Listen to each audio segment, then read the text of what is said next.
Hello guys, welcome back to my channel. In this video, we'll be creating a backdrop for the first day of Navratri. The first color of Navratri day 1 is yellow. So we'll be creating a backdrop in the theme yellow.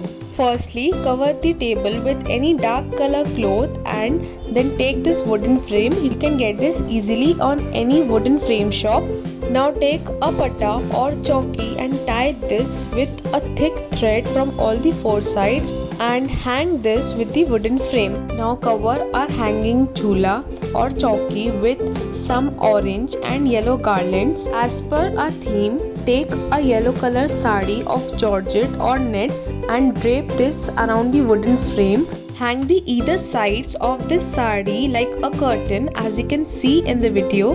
For the main decoration, take an orange and yellow toran and tie this on the upper portion of the wooden frame. Now take some yellow and red pom-pom garlands, hang them beside our jhula.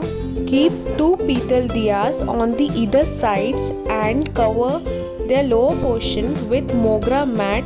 To swing the jhula, tie a beautiful garland under the jhula. Now keep an asan on the jhula. So here our backdrop for Durga Puja day 1 theme yellow is ready. You can use this backdrop for any kind of puja based on theme yellow or orange. Thank you so much for watching the video.